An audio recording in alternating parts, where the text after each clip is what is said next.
Okay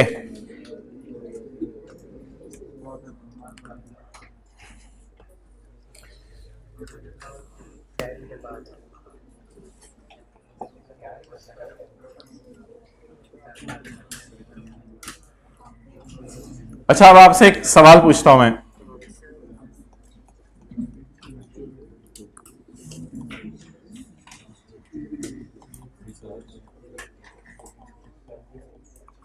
research start हुई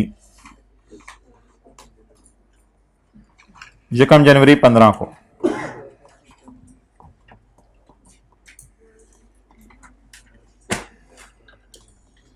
development start हुई यकम जनवरी 16 को।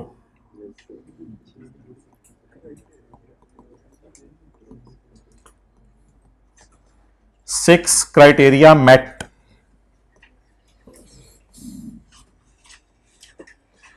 यकम फरवरी 17। डेवलपमेंट कंप्लीट हो गई 30 नवंबर 17। अच्छा जी,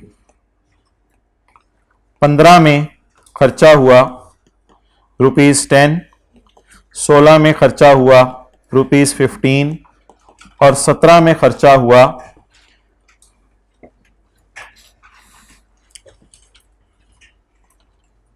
₹22। इंटेंजिबल की कॉस्ट बता दें 15 सेकंड में।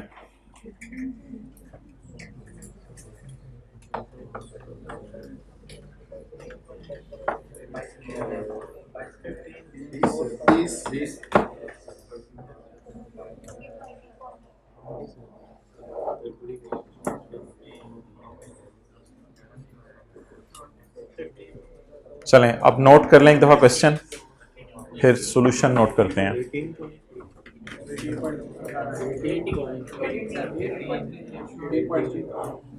बस ये गलती आपने करनी है, वो मैंने बतानी है, बाकी तो कोई मसला नहीं है। ठीक है, नोट करें, बस कुछ सही बता दिया कुछ लोगों ने।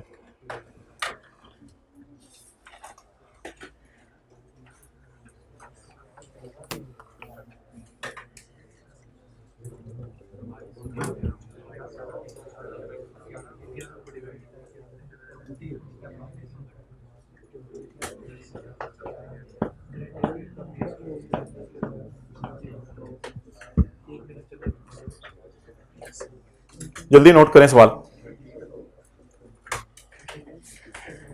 रिक्वायरमेंट डालें, कैलकुलेट कॉस्ट।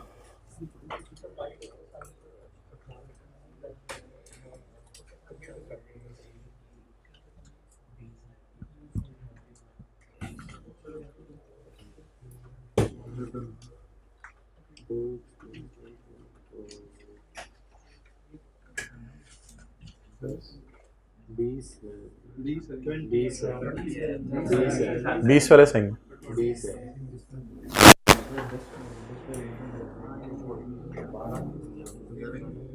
और आप लोगों को आइडिया हो रहा होगा दूसरा ने गलती क्या की है।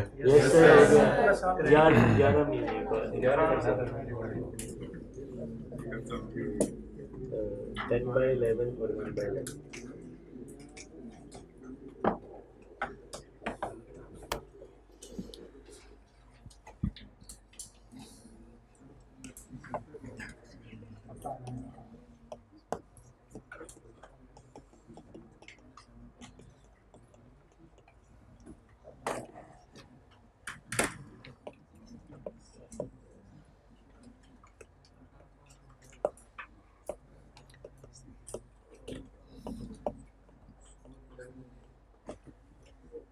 पिछले सवाल में ना आखिरी साल बड़ा स्मूथली चल रहा था, इस सवाल में हमने आखिरी साल में एक पंगा डाला है।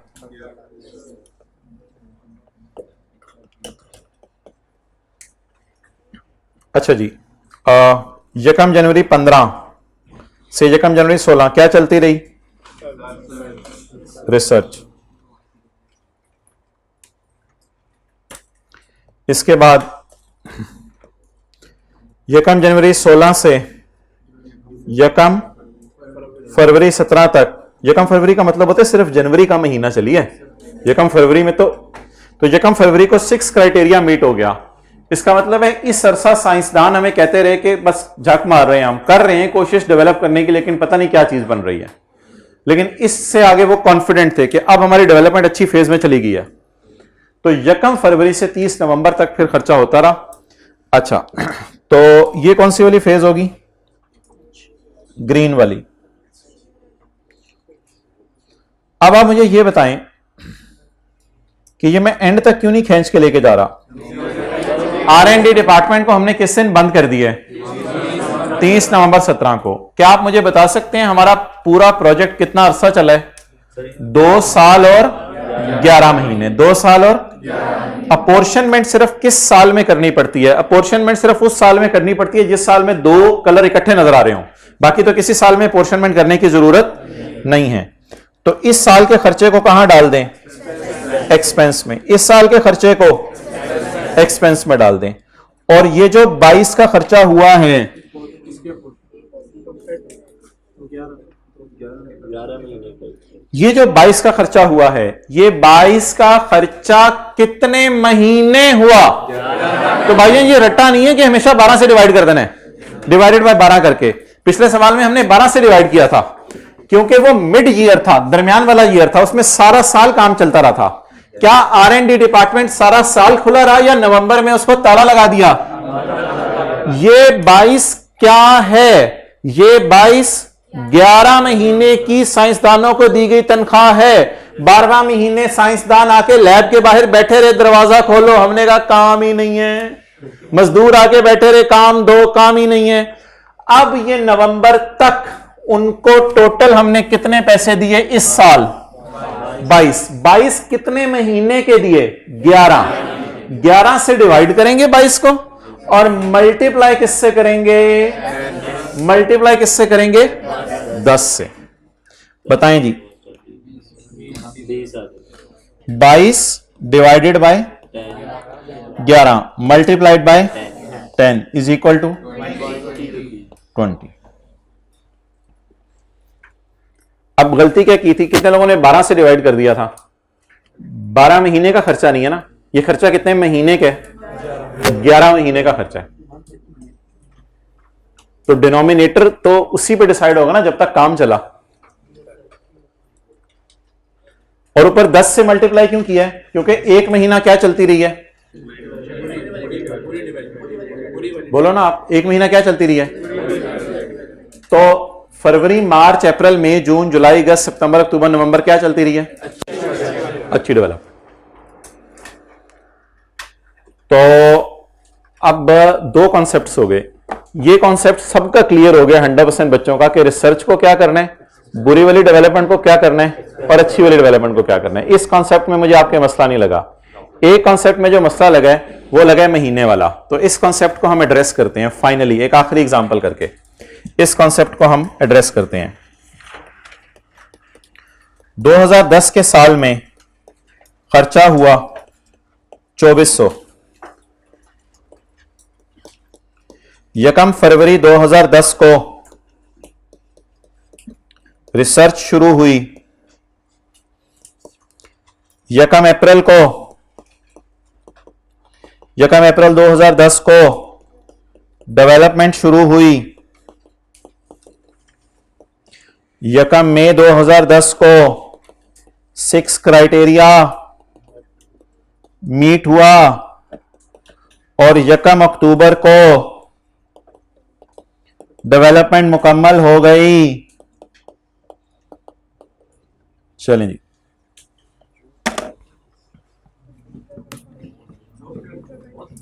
कॉस्ट निकालनी है।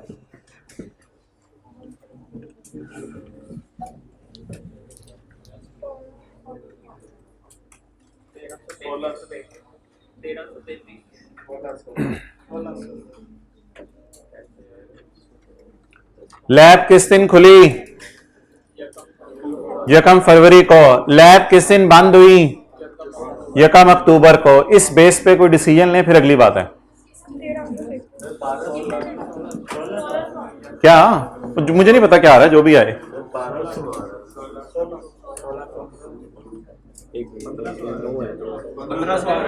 यार ये कॉन्सेप्ट फिर मत मार रहे हैं कॉन्सेप्ट की। अच्छा एमसीक्यूज, ऑप्शन 1 बताएं जी 1500, option 2 MCQ number 1600, option C 1200। अपनी तरफ से ना बनाओ options, none of the above. 1333। वैसे अब जूते पढ़ने हैं। अब मैं 1 मिनट दे रहा हूं, सारे एक चीज पे आए फिर चलते हैं। आधा मिनट लें, दोबारा सोच लें। डिनोमिनेटर पकड़ने में गलती कर रहे हैं आप लोग, डिनोमिनेटर फिर गलत ले रहे हैं।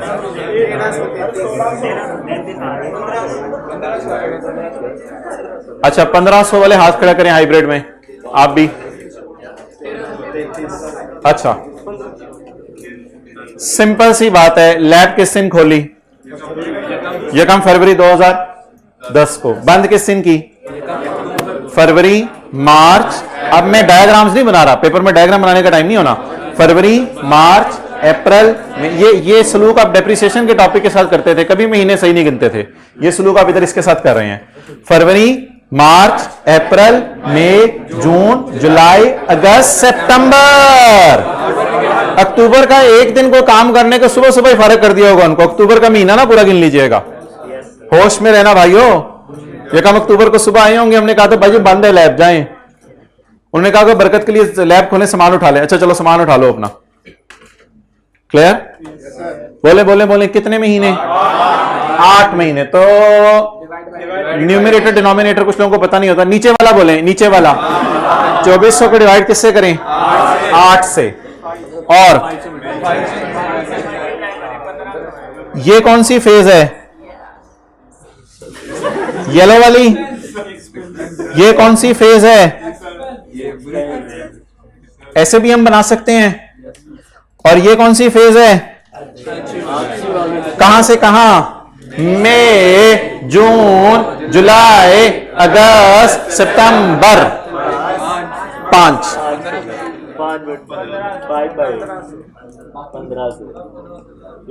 Divided by 1500। तो क्या दीवानों की तरह 12 से डिवाइड किया करना है हर दफा, या मस्तानों की तरह कभी कभी 8 से भी करना पड़ सकता है? थोड़ा सा ना फील ना कीजिएगा। आपके साथ जो बंदा बैठा हुआ है गलत कैलकुलेशन की है, आप अपना जूता उतारें जरा, अपना जूता उतारें। मैं बताऊंगा कहां मारने। अपना जूता उतारें, उसको मारें। उतारो अपना जूता। इसने क्या बताई थी? 1600 बताया था। नहीं वो पहले 1600 किया। आपने क्या गलती की थी? सबसे यही लिखा। आपने क्या गलती की थी? आपने क्या गलती की थी? ये 1333 वाला, ये तो मुझे पता है। 1333 वाला तो मुझे पता है, अक्टूबर में गिन लिया था। नोट करें जल्दी।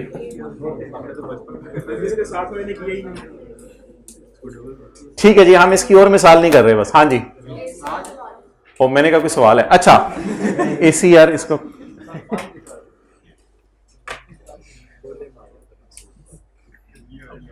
भाई उस क्लास से हैं, एसी को कुछ करें।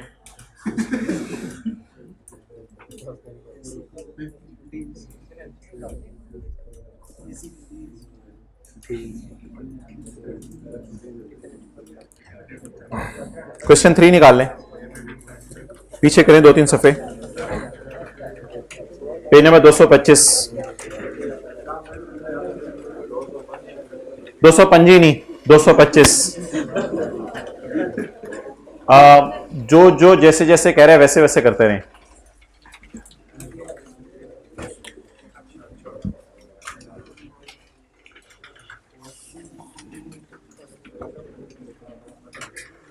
On 1 January 2001, an entity started research and development. दोनों इकट्ठे फील हो, ऐसे करें साथ वाले की तरफ। On 1 January 2000 नहीं मिलेगा सफा, कभी नहीं मिल सकता सफा। ये 224 जमा 1 है। घर से मैसेज आया।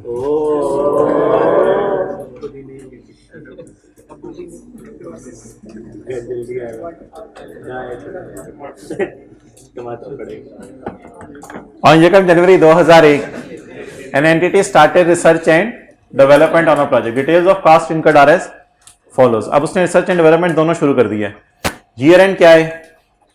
31 दिसंबर 2001। उसमें कितना खर्चा हुआ? 120। और 2002 में ऑन जेकब सितंबर 2001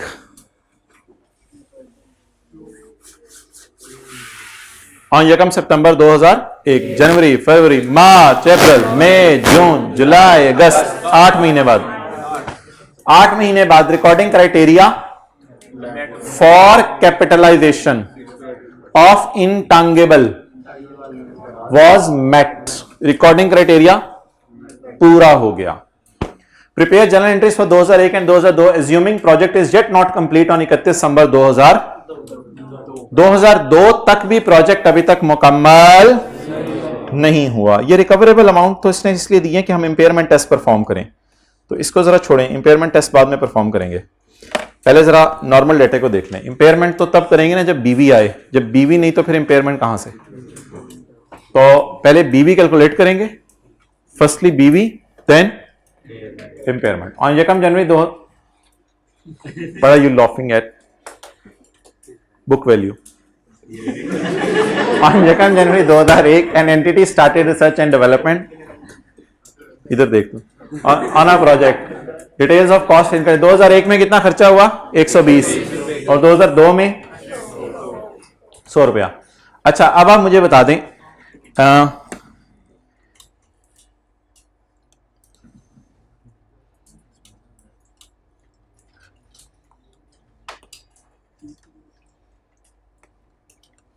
थोड़े से पतले हो जाए आप।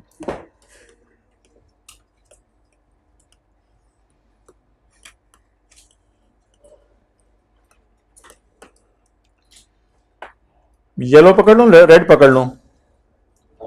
रिसर्च एंड डेवलपमेंट दोनों ही शुरू कर दिए ना, चले साइंस मारते हैं। यहां तक नहीं नहीं नहीं नहीं, यहां तक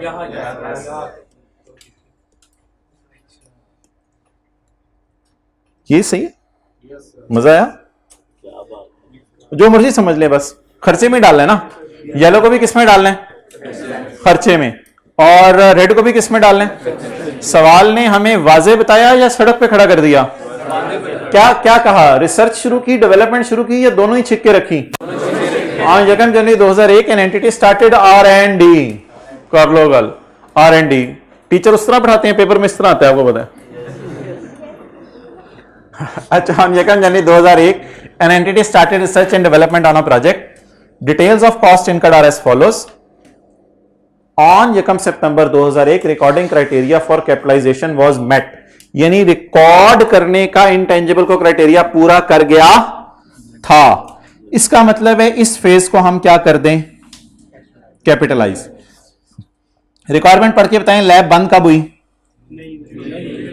31 दिसंबर 2002 तक कह रहे हैं अभी प्रोजेक्ट चल रहा है, अभी तक वर्क इन प्रोग्रेस है। अब तो बड़ा आसान सा हो गया, कुछ भी नहीं रह गया।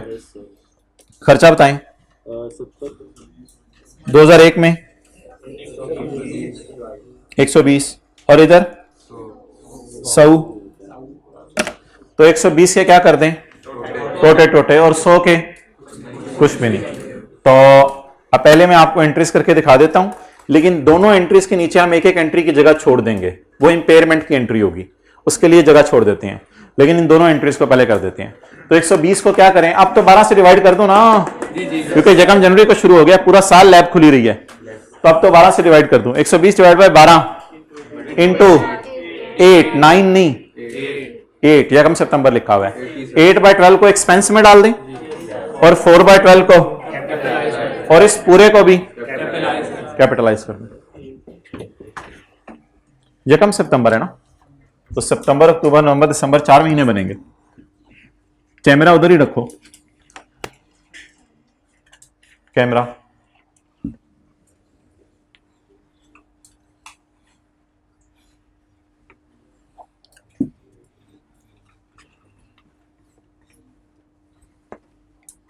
दानिश टीचर मिटा रहे हैं यार, उठ जा।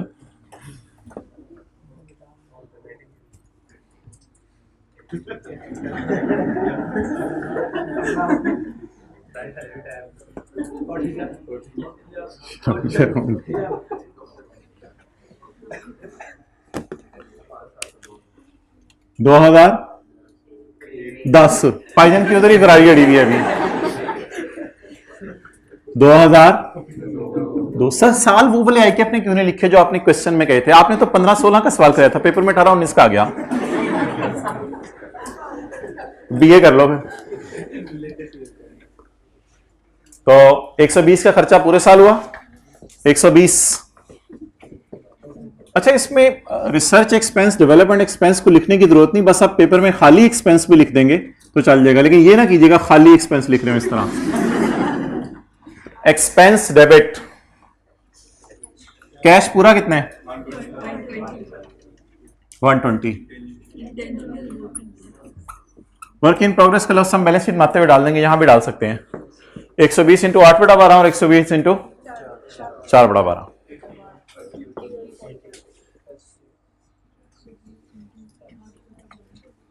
आठ महीने तक रिकॉर्ड करने का क्राइटेरिया या कैपिटलाइज करने का क्राइटेरिया पूरा नहीं हो रहा था, बैलेंसिंग निकाल लें बस 40। इंपेयरमेंट लॉस की जगह छोड़ दें, अगली एंट्री उसी तरह होनी है इरिस्पेक्टिव ऑफ इंपेयरमेंट। इंपेयरमेंट जो भी हो अगले साल की एंट्री उसी तरह होनी है। अब ये बातें सुना करें, नोट किया करें, घर जाके इनको एक दफा देखा भी करें, तो पेपर में आप कहते हैं अगले साल ये हो गया था। डन। अच्छा, पहले 1-2 टेस्ट के बाद ना टेस्ट जरा वैशी किस्म के आने शुरू हो जाएंगे। पहले 1-2 में जरा नॉर्मल मोड रख के ना फिर छिक के रखना है काम, ठीक है? चीखें चूखे निकले कमरे से, ओ क्यों रोने निकल रहे हो, टिश्यू पेपर रखवा देंगे कमरे में। इस 100 को क्या कर दें, कैपिटलाइज कर दें। वो सोच रहे हैं मैंने तो 20 रमजान को ही निकल जाना घर। अजीब लोग हैं। ईद की कितनी छुट्टियां?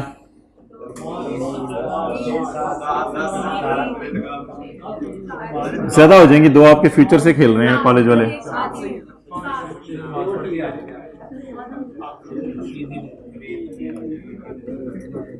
इंटेंजिबल डेबिट,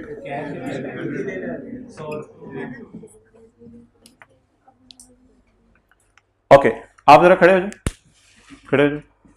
बीवी बताओ इधर कितनी, बीवी कितनी है बोलो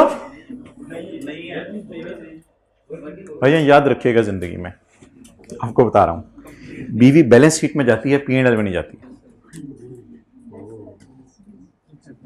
बीवी कहां जाती है जिंदगी में? कभी भी बीवी को जिंदगी में देखा करना मेरी तरफ, कभी भी बीवी को जिंदगी में बीवी जाती कहां है? बैलेंस शीट में। एसेट है, क्या है ये? लायबिलिटी। अच्छा, अब अच्छा, जो चीजें P&L में जाती हैं उनके लिए बुक वैल्यू का लॉस यूज नहीं होता कि एक्सपेंस की बुक वैल्यू 80 है, कि कोई लॉस नहीं है। वो बीवी के सामने बोलेंगे एक्सपेंस वो वैसे बुरा बना जाएगी। एक्सपेंस के लिए बीवी का लॉस यूज नहीं होता। बुक वैल्यू से मुराद होता है जो फिगर किस में जा रही है? बैलेंस शीट में। तो मुझे बता दें यहां बीवी कितनी है? 40। उसे कंपेयर करेंगे रिकवरेबल अमाउंट से, बीवी को कंपेयर करेंगे। अच्छा, इधर बीवी कितनी है? Brought down BV, brought down BV जमा एडिशनल बीवी, तो additions in book value. What is brought down BV? अब वापिस आ जाओ accounting. Brought down 40 plus addition 140। So what is BV here? 40। What is growth in BV? What is total age on BV? 140। Now it's I think better. तो मैं तेरे से पूछ रहा था लाले कि इधर 40 की बीवी और इधर 100, इधर एडिशन हुई बीवी की 100। हाँ हाँ, कंप्लीट नहीं हुआ, लेकिन हम पढ़ेंगे इनटेंजिबल्स में जब वर्क इन प्रोग्रेस होता है तब भी उसको इंपेयरमेंट टेस्ट से गुजारा जाता है, ताकि बैलेंस शीट में हायर अमाउंट पे शो ना हो जाए। अगर आप एक चीज बना रहे हैं और आपको लग रहा है उस पर इंपेयरमेंट लॉस है तो फिर भी उस पर रिकॉर्ड करेंगे आप। तो इनटेंजिबल्स अगर वर्क इन प्रोग्रेस हो तब भी इंपेयर किए जाते हैं, तो इसलिए हम इंपेयरमेंट टेस्ट से गुजारेंगे। जी फरमाएं आप। नहीं, बुक वैल्यू डेप्रिसिएशन और मॉडरेशन माइनस करके नहीं आती। बुक वैल्यू का मतलब होता है बुक्स में कितने पे रखा हुआ है। अगर आपकी बैलेंस शीट में कोई वर्क इन प्रोग्रेस नजर आ रहा है तो उसके लिए भी बुक वैल्यू का यूज होगा कि बुक्स में ये वैल्यू आ रही है। ओके, बैठ गए। अब आप जरा नजर मारें पहले साल, चाती मारें रिकवरेबल अमाउंट के।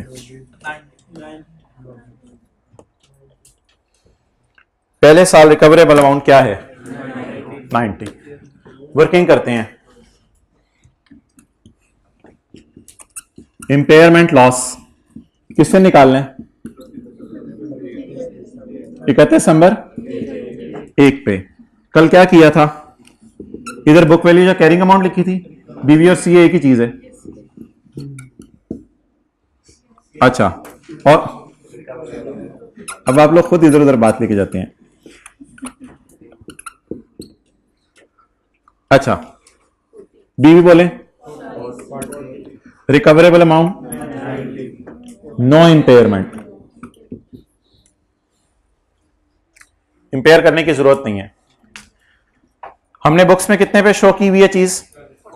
40 पे। फ्यूचर में कितना फायदा देके जाएगी? क्या इसको 40 से गिराएं और 40 से 90 पे लेके जाना? डिम्पेयरमेंट गेन कोई चीज नहीं है।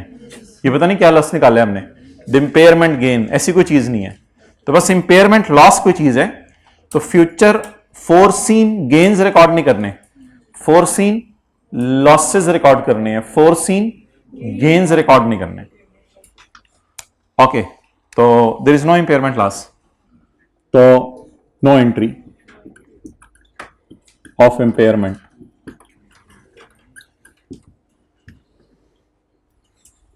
ये वर्किंग थी।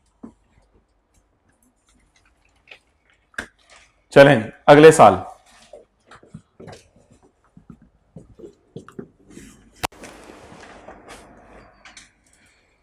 रिवर्सल ऑफ इंपेयरमेंट लॉस पड़ा है FAR 1 में? अच्छा, चलें इधर तो इंपेयरमेंट लॉस ही है। रिकवरेबल अमाउंट एज ऑन अभी 31/12/2002 कितना रह जाए? रिकवरेबल अमाउंट 110 एज ऑन बीवी कितनी है? 140। 40 ब्रॉट डाउन प्लस 100 एडिशन। अब वर्किंग करें इंपेयरमेंट लॉस की। कहां खड़े होके? 2002। BV brought down 40 addition. It is work in progress, it is work in progress. अभी काम चल रहा है, अभी साइंसदान काम कर रहे हैं, लेकिन हमें लग रहा है कि फ्यूचर में इससे फायदा सिर्फ कितना आना है? इसका मतलब ये नहीं कि आप प्रोजेक्ट बंद कर दें। हो सकता है आप कोई बेटरमेंट लाके उसको जारी रखें। इसका मतलब ये तो नहीं। 110। आप बताएं जो चीज कितना देके जाएगी? 110। हमने उसे किताबों में कितने पे रखा हुआ है? तो रखना नहीं चाहिए। रखा हुआ है किताबों में, नजर मार लें 140 पे।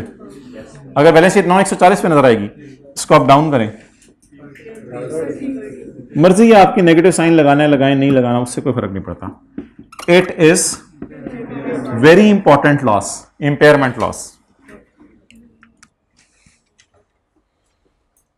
ठीक है, साथ वाले के सर पे शफकत का हाथ रख के जर्नल एंट्री कर दें। जर्नल एंट्री करें जल्दी। इंपेयरमेंट लॉस एक्सपेंस डेबिट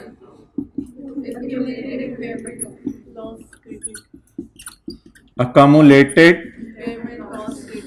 जी 30। चलें P&L बैलेंस शीट बना दें दोनों सालों को।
अच्छा, वैसे तो आप तजुर्बाकार लोग हैं, आपको पता होगा जब एंड चल रहा होता है सिलेबस का, आखिरी महीना या आखिरी 1.5 महीना, तो पिछले टॉपिक्स रिवाइज करने का बिल्कुल टाइम नहीं मिलता। तो इसलिए जो संडे आए, आप मेरे ख्याल से आपके घर में 4 संडे आते होंगे महीने में, आते हैं संडे? मेरे घर में भी 4 संडे आ जाते हैं हर महीने, तो कुछ घरों में 5 संडे भी आ जाते हैं महीने में। तो इसको बड़ा आपने इफेक्टिवली यूज़ करना है और पिछला सारा रिवाइज करना है। और ये नहीं कि सैटरडे वाला काम संडे को करें, सैटरडे वाला काम सैटरडे को ही कर लें, ताकि संडे जब आए आपके घर में तो आप पूरे तैयार बैठे हैं उसके आने से पहले। आप क्यों मुस्कुरा रहे हो? उर्दू वाले संडे आते हैं आपके घर, हमारे घर इंग्लिश वाले संडे आते हैं।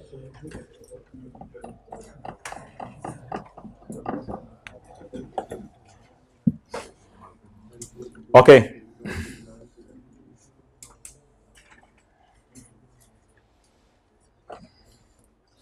कल बड़ी इंपॉर्टेंट डिस्कशन शुरू होगी। इनटेंजिबल्स में लाइफ रिन्यू होती है, जो कि टेंजिबल्स में शायद आपने कॉन्सेप्ट में पढ़ा हो। एसी की लाइफ रिन्यू होती है, लेकिन लाइसेंस की लाइफ रिन्यू होती है। तो वो बड़ा इंपॉर्टेंट कॉन्सेप्ट हमने पढ़ना है, इसलिए क्लासेस मिस ना कीजिएगा।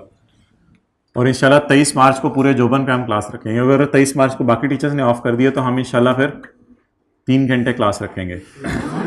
ओके, 1.5 घंटा लेंगे, फिर आधा घंटा क्रिकेट खेलेंगे, फिर 1.5 घंटा रिलैक्स। ओके, अच्छा, अल्लाह करे बाकी टीचर्स ऑफ कर दें।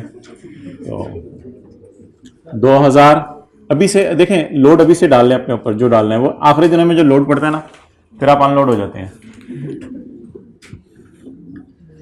इस बार जरा शुरू से ही लोड डालना है, पहले सीट इक्वली डिस्ट्रीब्यूट हो जाएगा लोड।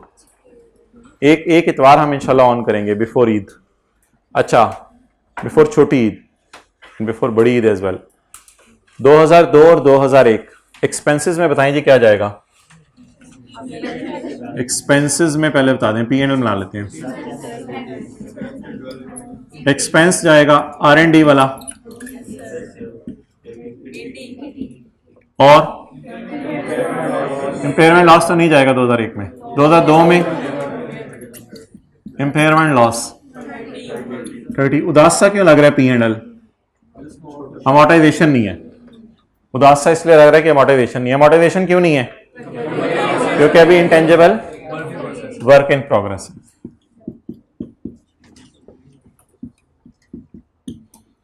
जी आगे बोलें। इंटेंजिबल वर्क इन प्रोग्रेस 2001 में 40 और 2002 में 40 जमा 100 इज इक्वल टू माइनस। जो चीज वर्क इन प्रोग्रेस होती है वो अमोर्टाइज नहीं होती। जो चीज अभी बन रही हो वो अमोर्टाइज नहीं होती, बल्कि वो क्या होगी? इंपेयरमेंट टेस्ट से गुजरेगी। तो cost minus accumulated impairment loss, cost minus cost, circle लगा रहा हूं, cost 140 minus 30 will be the book value. कितना? 110। 110 पे एसेट आ गया हमारा। 140 पे हमने इसलिए शो नहीं किया कि इसमें अब इतनी वर्थ ही नहीं रही, और 110 पे हम इसे शो करेंगे।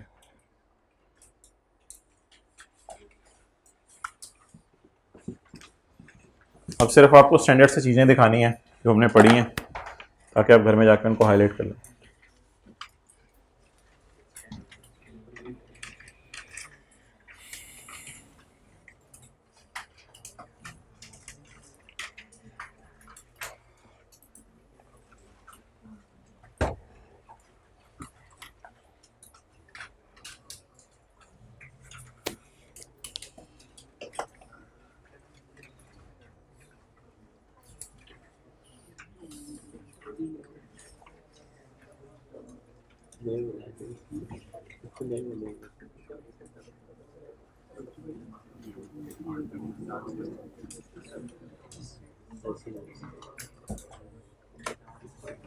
आ जाइए जी पेज नंबर 207 पे।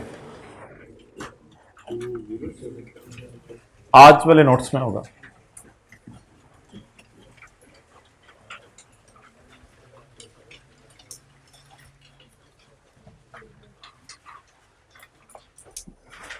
ये वो एरिया शुरू होने लगे जहां आपको स्टैंडर्ड की अशद जरूरत होगी। अभी मैं पहले को हाईलाइट करवाऊंगा। An internally generated intangible asset is created by a company through its own efforts. इसको काट दें। To assess whether internally generated intangibles meet the criteria for recording, an entity classifies generation of asset into two categories. Number one, research phase, and number two, development phase. Research phase and development phase. अच्छा क्या? नहीं, standard पे cut लगाने की जरूरत नहीं। Standard में जो चाहिए होगा उसको हाईलाइट करेंगे। इस पैरे को भी हाईलाइट करने की जरूरत नहीं। स्टैंडर्ड में हमने वो चीजें हाईलाइट नहीं करनी जो क्लास में बार बार डिस्कस हो रही हो। स्टैंडर्ड में एक पैरे में लिखा हुआ रिसर्च को एक्सपेंस में डालना है, वो मैं आपको हाईलाइट नहीं करवाऊंगा क्योंकि वो क्लास में इतनी दफा डिस्कस हो जाने कि उसके लिए स्टैंडर्ड की जरूरत नहीं। तो स्टैंडर्ड में सिर्फ वो चीजें हाईलाइट हम करेंगे, पूरा स्टैंडर्ड तो नहीं हाईलाइट कर देना, सिर्फ वो चीजें हाईलाइट करेंगे जो क्लास में बार बार डिस्कस नहीं होती। तो ये सारे पैराज आपने स्टैंडर्ड में जाके नहीं ढूंढने कहां लिखे हुए हैं, जो मैं बताऊंगा वो करने हैं। अच्छा, हर स्टैंडर्ड के एंड पे डिस्कस कर लिया करेंगे कौन से पैराज हाईलाइट करने हैं। ओके, अब आप मुझे ये बताएं कि फेजेस को किस किस में डिवाइड करना है। अच्छा, अब हम कितनी चीजें ढूंढने लगे हैं? 5। बोलें क्या? 5। रिसर्च की डेफिनेशन, रिसर्च की एग्जांपल्स। बोलें रिसर्च की डेफिनेशन, रिसर्च की एग्जांपल्स। डेवलपमेंट की डेफिनेशन और डेवलपमेंट की एग्जांपल्स। और 5वीं चीज, 6 क्राइटेरिया कौन से हैं जो पूरे हो जाएं तो डेवलपमेंट को क्या समझा जाता है? अच्छी वाली डेवलपमेंट। तो 5 चीजें हम ढूंढेंगे। रिसर्च की डेफिनेशन, रिसर्च की एग्जांपल्स, डेवलपमेंट की डेफिनेशन, डेवलपमेंट की एग्जांपल्स, और 6 क्राइटेरिया मीट हो जाएं उनको ढूंढना है। रिसर्च, रिसर्च इज एन, कल किसी को पैरा नंबर याद है जहां से डेफिनेशंस ढूंढ रहे थे हम? पैरा 8 था, तो ये मैंने यहां लिखा नहीं हुआ। डेफिनेशन आपको पैरा 8 में मिलेगी। डेफिनेशन कहां मिलेगी? पैरा 8 में। पढ़ लें आप रिसर्च की डेफिनेशन।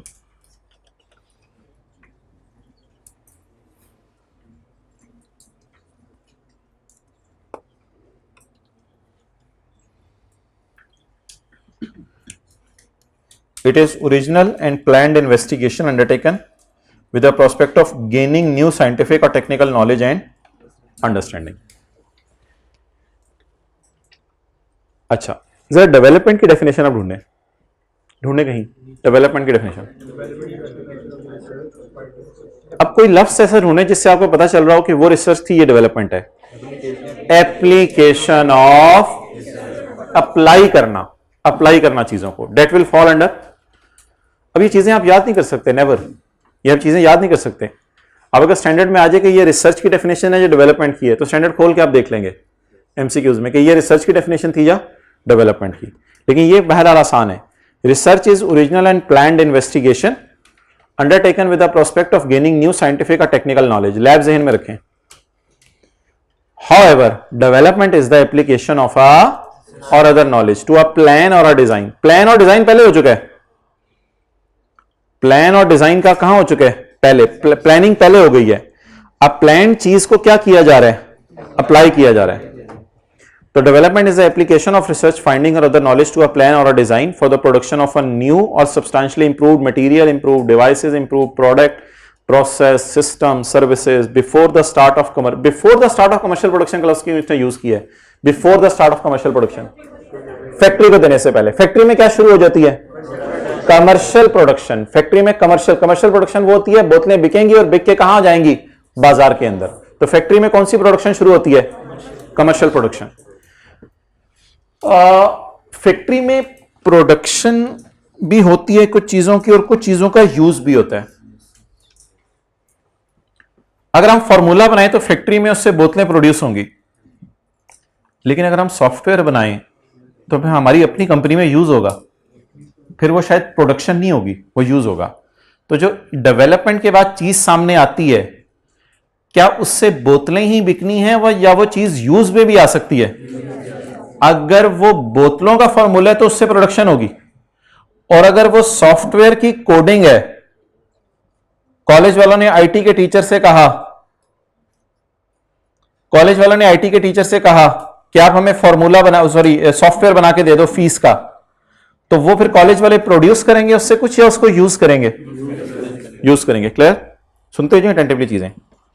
अकाउंटिंग ट्रीटमेंट पढ़ाने की जरूरत नहीं मुझे आपको। अकाउंटिंग ट्रीटमेंट कहां जाती है? रिसर्च एक्सपेंस में। ये वो एरिया है स्टैंडर्ड का जिसका आपने कभी याद नहीं करना, आपने स्टैंडर्ड खोल के पेपर में देखना है। ये सबसे इंपॉर्टेंट पैरा है जहां आई कैब आपकी टेस्टिंग कर रहा है। Para 56। What is this? Examples of research. इनको हम पढ़ने की कोशिश कर लेते हैं लेकिन पढ़ के याद नहीं करेंगे घर में। अगर इनमें से कोई एक्टिविटी पेपर में नजर आई तो उसको हम किस फेज में डालेंगे?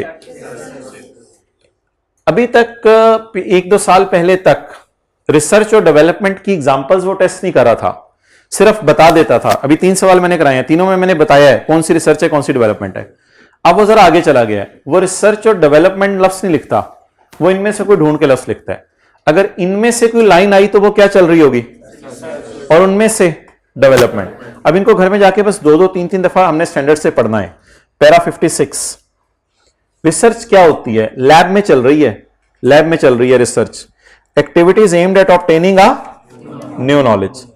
Search for evaluation, search for ढूंढना, evaluation and final selection of application of research finding. Search करने application of research finding. Search of alternative for materials. Materials के कौन से ऑल्टरनेट यूज कर सकते हैं जो सस्ते मिले? कौन सी डिवाइसेस के ऑल्टरनेट यूज कर सकते हैं? Search for alternatives for material, alternatives for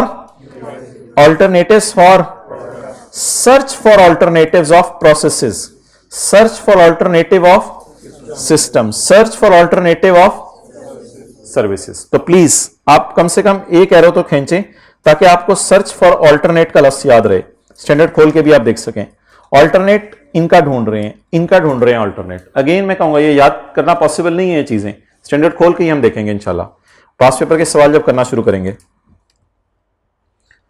अच्छा, formulation, design, evaluation and final selection of possible alternative. Formulation, design, evaluation and final selection of what? Possible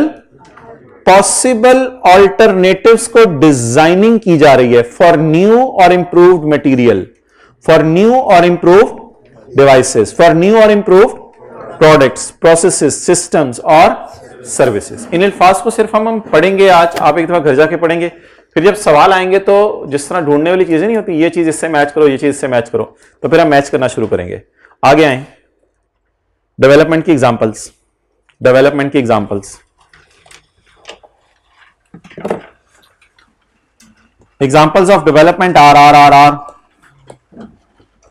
design, construction and testing of pre production और pre use models. Models को क्या कहते हैं?